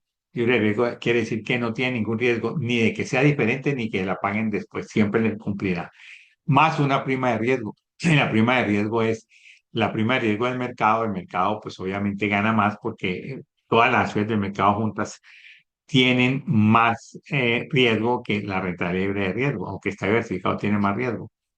Entonces, ese riesgo del mercado le da una rentabilidad mayor, normalmente es así, menos RF, normalmente debe ser así, por beta, que es el sensibilizador. Entonces nos dice Winechal, mire, yo le separo y esta bonita ecuación que tenemos acá, aquí está el beta con RM, pero yo le explico un poco más este alfa y ese término es el que aparece aquí, RF más RM por beta.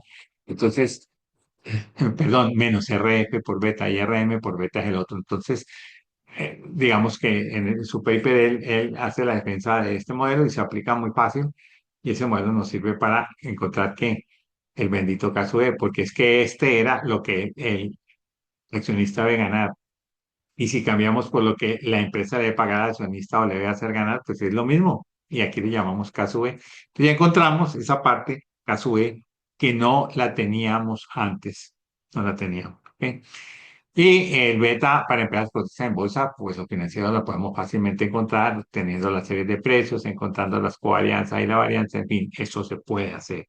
Y si la empresa no cotiza en bolsa, tenemos la fórmula de Robert Hamada que nos dice que, y esto también se puede deducir, no es complejo, un poquito largo, pero no es complejo, que este beta es el beta desapalancado. El beta desapalancado al final que representa un beta sin deuda. Pero un beta sin deuda, ¿qué significa? Pues que está solamente la operación pura.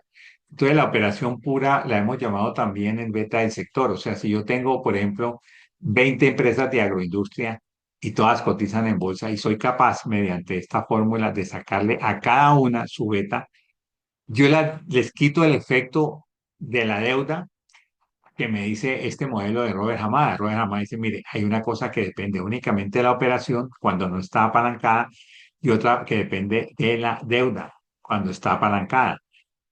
Y uno lo puede mostrar fácilmente, intuitivamente, cuando en un estado de resultados uno ve que si no tiene deuda la empresa, todas las variaciones en la utilidad operativa porcentualmente son iguales a la variación en la utilidad neta. Pero en la medida en que la empresa se endeuda, esas variaciones en utilidad operativa se vuelven más grandes en la utilidad neta.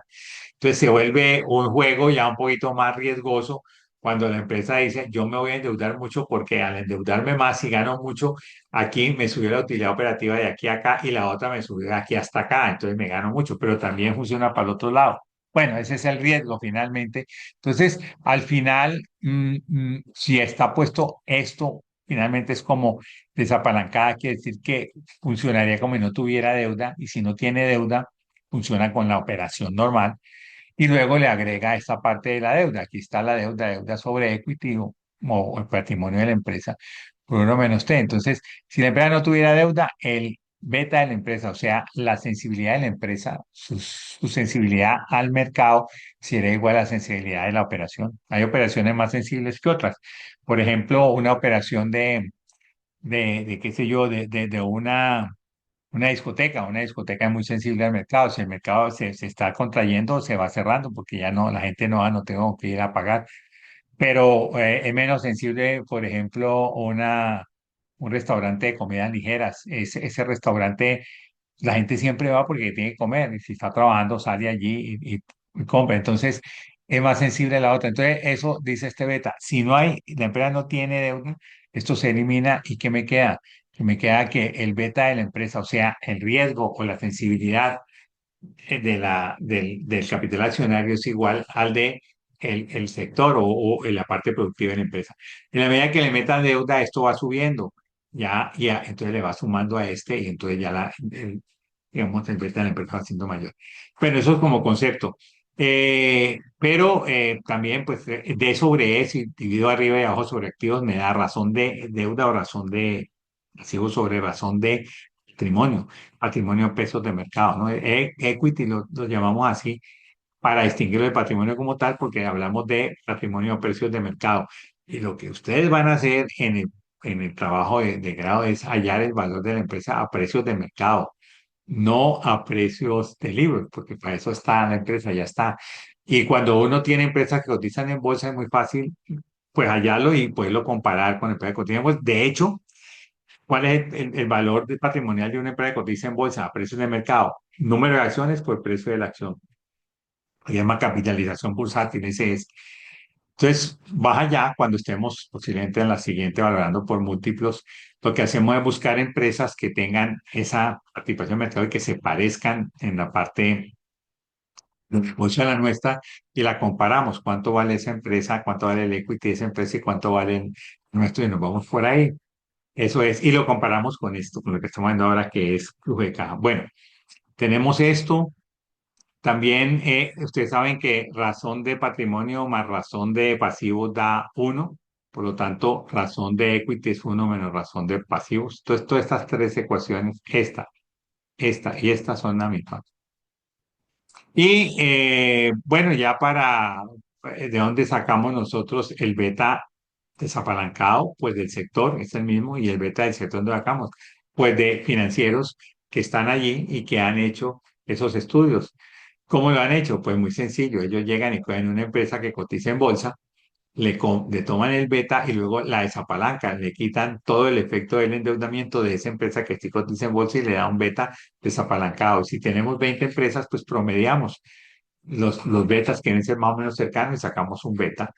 Eso es lo que hace la modal en donde nosotros vamos a ir. Y aquí tenemos entonces nuestro WAC y ese WAC como nosotros lo vamos a trabajar. ¿Qué tenemos? Tenemos el WAC y todos lo podemos encontrar de los estados financieros menos el caso E. El caso E lo podemos obtener de dónde? De esta ecuación de, obviamente, el CAPM.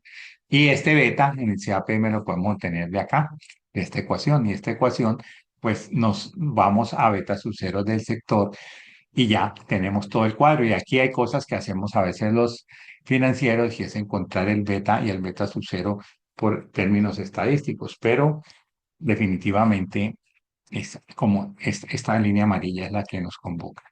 Entonces vamos a sacar, por favor, el ejercicio que está allí, el ejercicio que está allí, y lo vamos a hacer. Entonces entramos a nuestro ejercicio o de Nutresa y vamos a hacerlo a tratar de entender lo que pasa allí, recordarlo mejor porque creo que está ahí. Vamos a...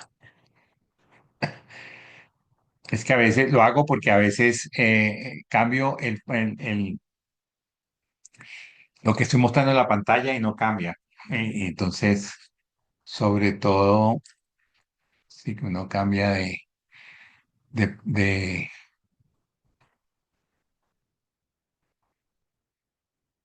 si uno cambia de programa. Bueno, estamos aquí en Contra de Guardia Nutres. Aquí tenemos fundamentalmente esto. A ver, que está habilitar edición. Entonces, tenemos los estados financieros últimos, los de el 2022-2023, todavía no tengo el del 2024, y creo que ese va a ser un problema para ustedes. Esto ya, realmente la tesis debe hacerse en el segundo semestre.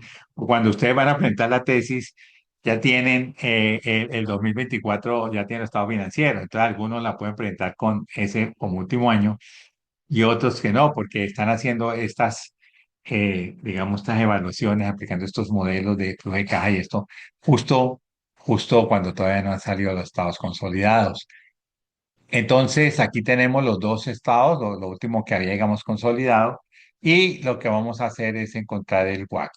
Entonces, aquí tengo el WAC, aquí tengo la expresión del WAC, aquí tengo el caso de casos de RDIT, o sea, esas son las expresiones que, o los elementos de este modelito, ¿cierto? Teniéndolos ellos, tenemos el WAC.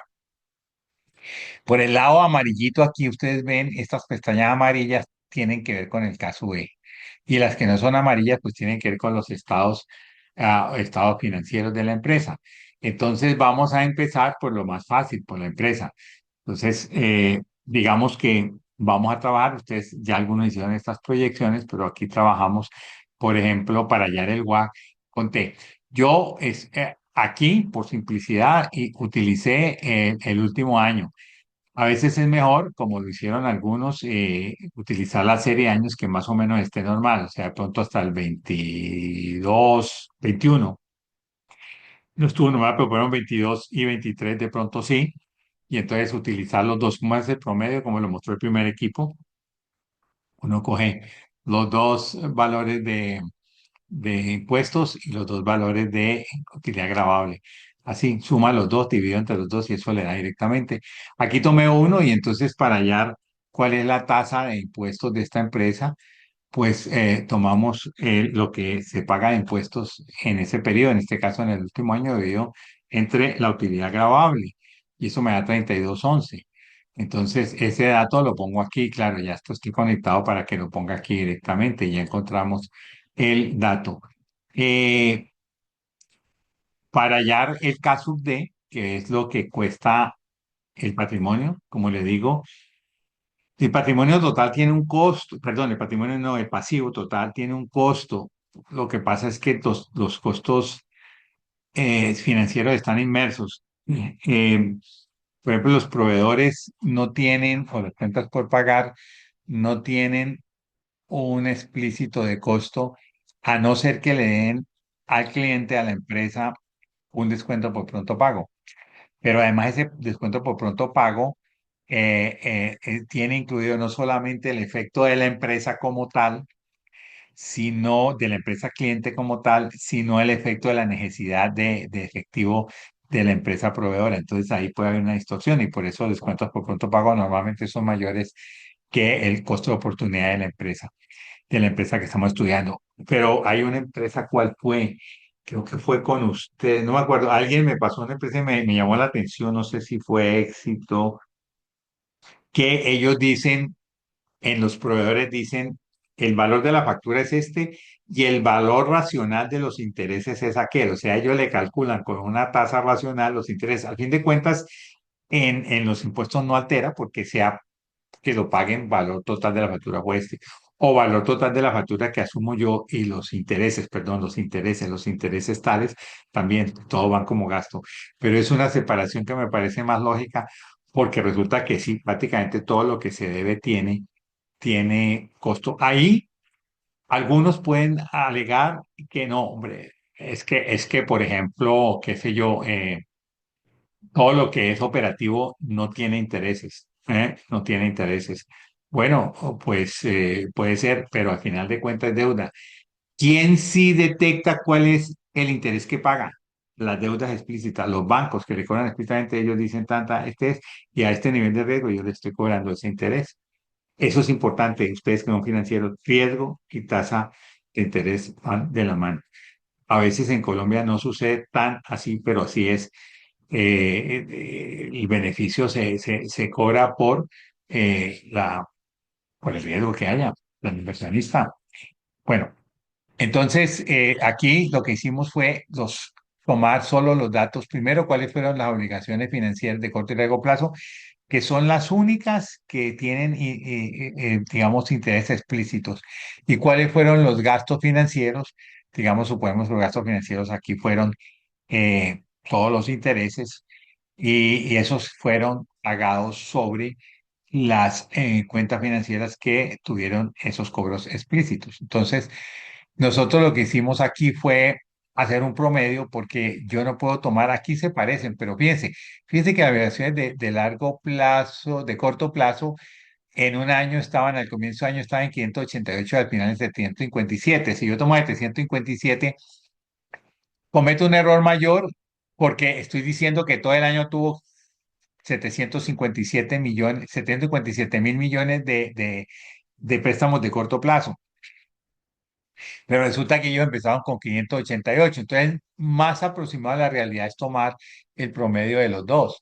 Entonces, por eso yo aquí tomo más el promedio de los dos, que sería el final más el comienzo. Resulta que el final del año anterior es el comienzo de este. ¿Cierto? Del actual. Entonces es esto. Ese promedio también lo tomo para las obligaciones financieras de largo plazo, ¿correcto? Y el total de obligaciones financieras, pues es la suma de los dos, este más este. Y ya tengo, pues, aproximadamente, si estoy dentro de la empresa y puedo tener mes a mes cuáles son esas obligaciones financieras, sí que puedo hacer un promedio mucho más cercano. Pero este es el que se acepta mejor porque tiene propensión a cometer menos errores aquí si tomo el inicio o el final, ¿no? Ahora, ¿cuánto cuesta ese pasivo? Pues cuesta lo que pagaron dividido entre el total pasivo, 4.000 y pico. Y entonces eso me ha dicho 68. A mí me luce bastante alto para una empresa que tiene poco riesgo y que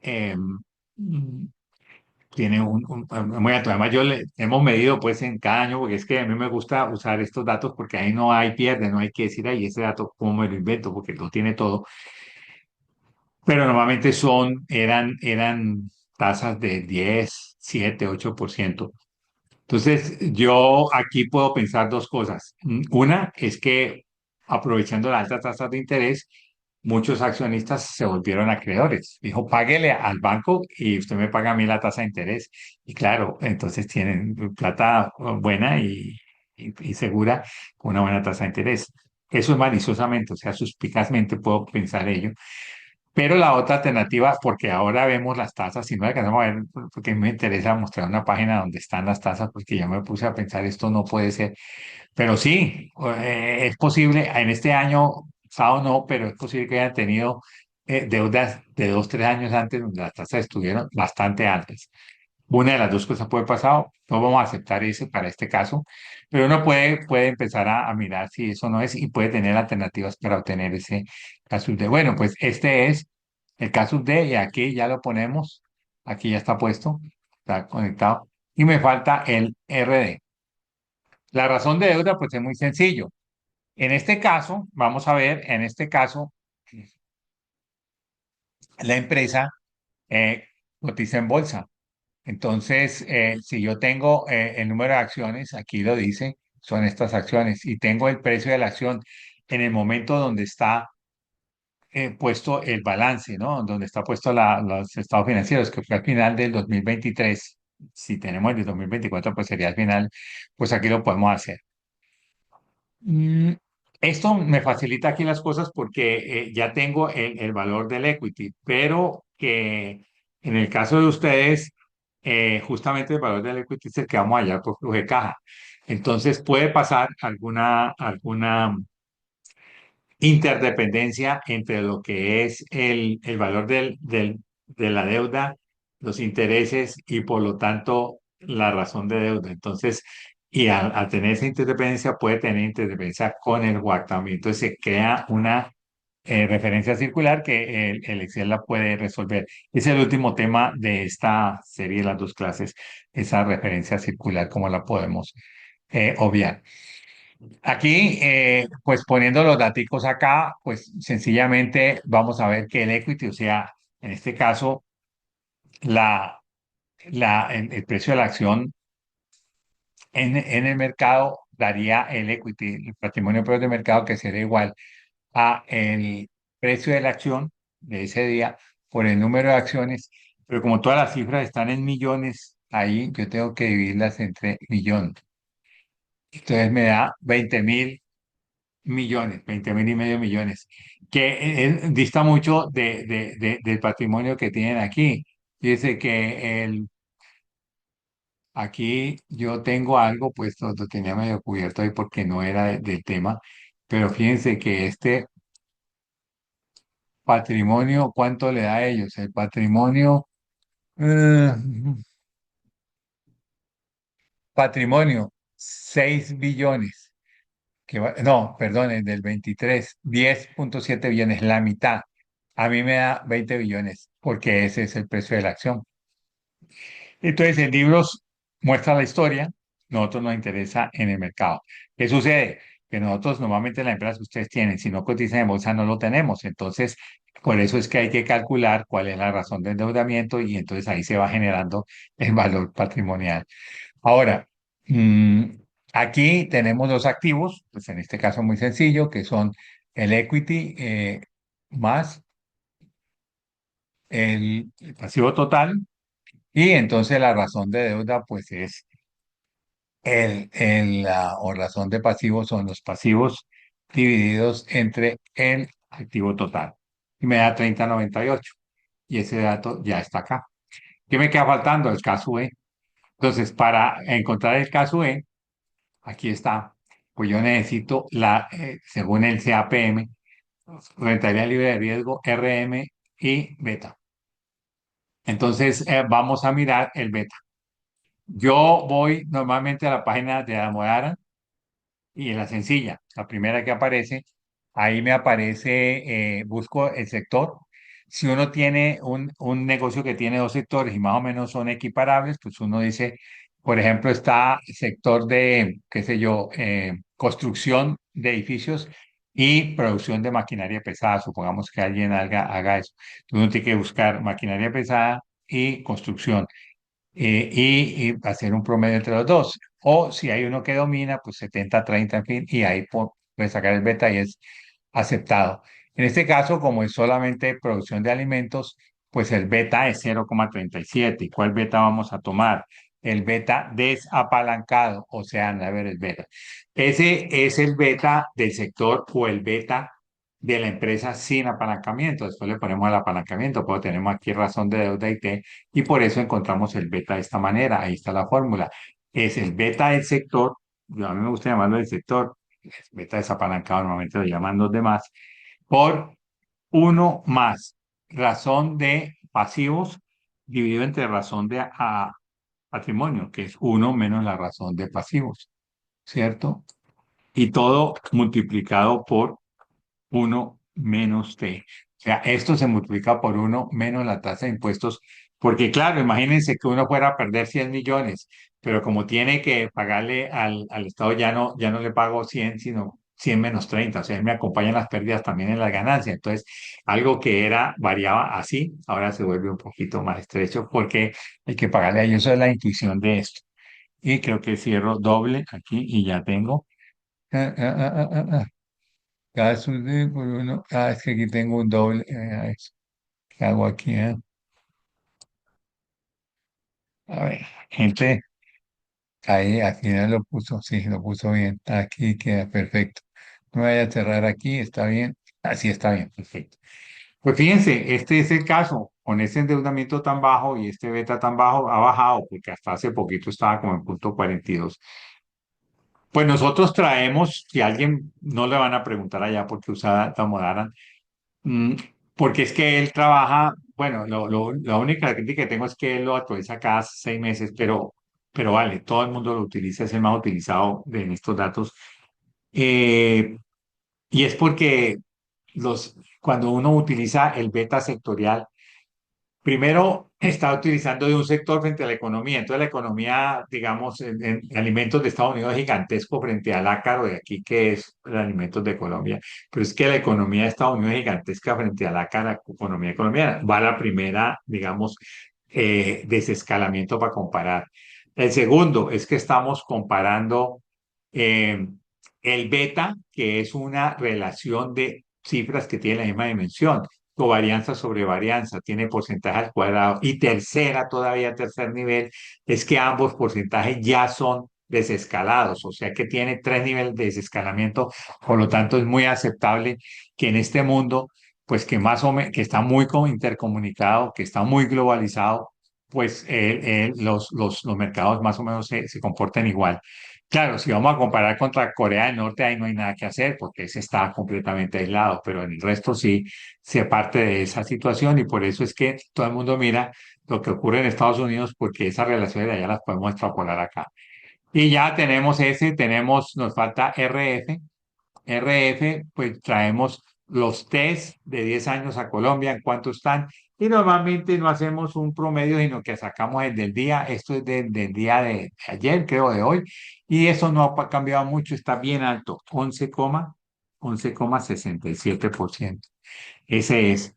Entonces, fíjense que para hallar el caso E, que es lo que me falta, ya tengo el beta y el RF, me falta la rentabilidad del mercado. Ahí hay muchas, muchas, mucha tela para cortar. Yo me puse a hacer el complicado, no lo vamos a ver acá, que es irnos a buscar el mercado de Estados Unidos, mirar cuál es el riesgo país, el ENVI y sumárselo, y bueno, y todo esto, y al final da lo mismo básicamente. Entonces, aquí hay un problema es con la tasa con la tasa de préstamos de casos de, pues no es grande, ya le voy a decir por qué.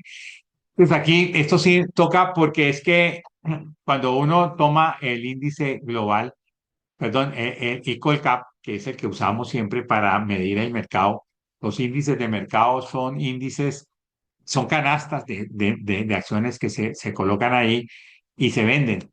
Pero entonces tratan de eliminar todo lo que es el riesgo no sistemático, o sea, el individual de las acciones, y se supone que ellas quedan solo con el riesgo sistémico, sistemático, que es el riesgo de mercado, como va el mercado.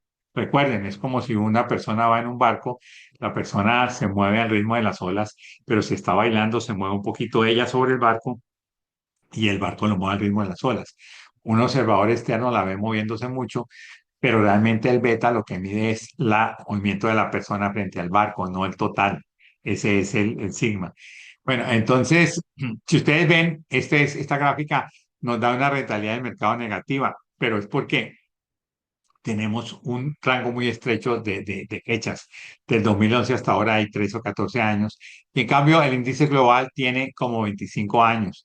Bueno, tuvo como 23 años y luego se puede extender que digamos, los índices, pues ya no comerciales sacó este con unas condiciones un poquito más, que la gente compra mejor, no sé qué. Entonces eliminó al índice global de la Bolsa de Valores de Colombia. Yo lo que hago es un empalme. Aquí está, ese empalme sirve porque estamos trabajando el empalme es el día. Yo aquí lo hice, ojalá a alguien se le ocurra hacerlo un poco mejor, o sea, con valores y tendencias de los últimos, del último mes, por ejemplo, y mirar prueba de medias. Ahí lo podemos ver en particular porque no creo que haya que sofisticarse tanto y no nos va a complicar. Pero aquí yo lo hice muy sencillo y es tomar el último día de existencia del IGBC y en ese día cuánto estaba el ICOICAP y hice la relación. Entonces aquí me dice, para ese 15 de noviembre del 19, el IGBC estaba en 13.290 puntos y el otro en 16.000. Entonces yo quiero darlo todo en IGBC. Entonces yo digo 13.000 equivalen a 16.000, por lo tanto, un punto de Colcap vale punto 8134 de IGBC. Entonces, ¿qué hacemos? Tomamos el dato para la rentabilidad de mercado, como es con beta, es el día en que nosotros también colocamos el beta es el actual, pero las cifras de la empresa están el 31 de diciembre del 23. Entonces lo tomo ahí y ese día este Colcap valía, aquí está, 12.100 pesos y el índice global empezó en junio del 2006, perdón, en el 29 de junio del 2001 y empezó, aquí está la fecha, con 1.000. Por lo tanto, vamos a convertir este a como si fuera el colcado, como si fuera global para poderlos trabajar. Entonces multiplico este por el factor que está aquí y esto me da que si estuviéramos midiéndolo en IGBC me daría 9.000 y pico de puntos. Esa es la diferencia. Entonces yo sigo con una tendencia que viene y tiene más ciclos y por lo tanto es más creíble que esta que no tendría ninguna condición. Habría que coger por aquí un chiquitico y eso no me dice mucho de la economía. Entonces no es tan sólido, no es tan robusto ese dato. Me gusta más este y hay que entenderlo por ahí. El número de días, pues yo tengo que restar del más próximo, del más nuevo, tengo que restar el más viejo y ponerle un formato de número y eso me da el número de días y para llevarlo a año, pues lo divido entre el número de días que tiene un año. Para no ver cuántos tiene, yo me pongo el promedio de un año que son 365,24. ¿Sí? 365,24 porque son 365 cada 4 años hay un bisiesto, o sea, un día más sería 0,25 por año, pero cada 100 años se quita un bisiesto, o sea, un centésimo, por lo tanto me da esto. Y eso me da 22,50 años. ¿Y cómo hago la rentabilidad de mercado? Pues lo puedo hacer con la función tasa. ¿Por qué? Porque tengo los dos extremos. Tasa, número de periodos, 22,50 años. El pago es cero. Y el tipo, ¿qué? Valor actual. Le voy a poner, el valor viejo es -1.000 y el valor futuro es 9.000 y pico. Y eso me da 10,70 por año. Ese ha sido el RM. Si lo pongo con la fórmula, también lo puedo hacer, que es la raíz enésima, o sea, el nuevo sobre el viejo, o sea, este dividido entre el viejito, y esto lo elevamos a abre paréntesis, 1 dividido entre el número de años y -1, y eso es la fórmula de una tasa que se lleva a una efectiva anual y me da lo mismo. Entonces ya tenemos todo para hallar caso E, y aquí tenemos caso E con la fórmula que sería más RF más, abre paréntesis, RM menos RF por beta. Profe, una Por pregunta. beta. Listo, 11 SRF, qué pena, No, también se puede hallar con lo de, con la S&P 500, o sea, trayendo el sí, valor de esas si usted lo acciones hace más el con riesgo SP500 país. vale. Ujú, Sí, ok, vale, vale. Pues gracias. no quise irme para allá, pero lo puedo hacer como lo tiene. Usted tiene un modelito con el Standard Poor's 500 y tener O el sea, se puede ENVI, cualquier de las dos formas. de las dos formas. Sí, si lo hacen de esa Ok. forma, se meten por el modelo, yo no sé si ustedes vieron con el profesor Benavides, es un modelo más complejo. Vale, vale. Lo que pasa es que tenemos que manejarlo bien. Yo quería darles como lo mínimo.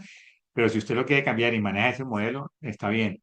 Se supone que es más robusto porque lo basamos en un mercado que es más robusto, ¿sí? Yo estuve tratando de mirar esto por acá y me da más o menos lo mismo, pero lo pueden hacer, no hay ningún problema. Bien. O sea, no es una camisa de fuerza, aquí es una ayuda, es un punto de partida y está. Y el WAC, pues ya lo tenemos todo, entonces el WAC aquí sería más caso E por, abre paréntesis, 1 menos RD más casus D por, abre paréntesis, 1 menos T por RD, por RD que está aquí. O sea que el WAC me da 11,66%, ¿ok? Bueno, esto es, o sea, cosas para mirar aquí. En la rentabilidad libre de riesgo, tomamos la rentabilidad actual. Esa sí es la rentabilidad puntual. Hay una discusión si la tomábamos en ese tiempo, pero es que la valoración se hace hoy. Lo que pasa es que tomamos, digamos, datos que no están disponibles hoy, sino datos de antes. Entonces, digamos que el valor es a hoy. Los datos fueron históricos y posiblemente esos datos pueden haber cambiado un poco, pero son más robustos. Esto es más volátil, entonces por eso la RF se toma en el momento actual, pero todo lo demás se toma en el momento en que se hizo se hicieron los estados financieros. ¿Qué problema tiene aquí? Si usted mira en el WAC, resulta que el caso D es mucho mayor que el caso E. Entonces uno dice, pero, a ver, eso significa que el endeudamiento para esta empresa está más alto, es más riesgoso que la inversión en los activos de los accionistas. Pues sí, es una situación que está desfasada hace algún tiempo y digamos que al final pues no afecta mucho por el bajo endeudamiento porque además esta tasa viene con su escudo fiscal. Y aquí puede haber un tipo de cambio porque usted me dice, no, un momentico, es que considero que esta razón de esta empresa está alta por esto, esto y esto, y que se irá a bajar a los términos normales del 12% con esta curva, entonces tal, el año tal así. Y entonces, ¿qué va a pasar ahí? Que ahí sí necesariamente nos va a cambiar el WACC, ¿ok? Y hay una página que es... vamos a ver, no alcanzamos a verla ahora en 5 minutos. Empezamos mañana con esa. Porque este dato, como lo calculamos, fíjense que lo calculamos acá de los estados financieros, puede tener algunas complicaciones, puede tener a veces me encuentro en empresas pequeñas que cuando habla de los gastos financieros, habla es un neto entre gastos e ingresos. Entonces ellos han tenido unas platicas puestas por un tiempo allí ganando en un CDT. Entonces netean eso y le da un dato errado. Uno, dos, podría suceder que aquí estén incluyendo gastos de el 4 por mil, pero el 4 por mil es tan bajito que tiene que rotar muchas veces y no lo creo. Aquí hay uno de los dos efectos. En este caso, en el caso de ustedes, pues vamos a tener con qué se enfrentan, pero sí me ha tocado en el pasado lidiar con casos en los cuales, mire, lo que pasa es que la tasa que le cobran a esta es 0,98% efectivo anual. Pues, ¿qué es? Una empresa pequeñita, ¿cómo le van a cobrar eso? Ni siquiera mensual. No, no, no. Entonces le digo, no, hay un problema porque están seguramente contabilizando en la misma cuenta ingresos y egresos financieros. Entonces, a veces hay que acudir a la información de mercado y ver cuáles son esas posibles diferencias. También con criterio, pues hacerlo, ¿no? A final de cuentas, todo esto tiene pues todo el bagaje que ustedes tienen, los modelos que tienen, más complejos, menos complejos y un poco de criterio que es importante ponerlo. Entonces, lo que quiero hacer mañana, si Dios quiere, es, empezamos por ahí, vamos a mirar esa página del Banco de la República, hay una gráfica muy bonita, entonces uno puede mirar las tendencias y todo, y ahí me convencí de que esta tasa para esta empresa es real, para esta empresa, y mañana les diré porque es que ahorita, como esto lo cortan a la hora en punto, tenemos 2 minutos larguitos. Pues bien, eso es. Pues ya mañana vamos a ver esa parte de las tasas y vamos a ver ya la proyección de cifras en una empresa pues completa, a ver cómo se hace. Primero, para un año, para que se entienda cómo se saca el flujo de caja libre, el flujo de caja del accionista, y ahí está muy clarito. Y luego tratamos de hacerlo ya en un ejercicio más grande, con más años, y hacemos la valoración de la empresa, los actos, o sea, la empresa como está, y de los accionistas. Y obviamente lo que les queda para el próximo informe, pues es tratar de hacer estas valoraciones, ¿no? Y yo creo que usted va un poco en camino, por más o menos los dos que vi, los que me mostraron informes, vamos bien. Yo estoy muy optimista, pero sí, muy bien. No, inclusive muchas de las cosas que dije, en algunos de ellos se me han anticipado y ahí están. Eso es, jóvenes. Pues muchas gracias por su asistencia. Mañana nos vemos, si Dios quiere, por el mismo canal y a la misma hora. Feliz Muchas noche. gracias a usted, Si tienen profe. alguna, pues nos Gracias, vemos. profe. Todo, Hasta profe, muchas mañana, gracias. Chao, chicos. chao. Ah, bueno, chao, chao. Chao, que Felicidades. descansen. Chao, chao.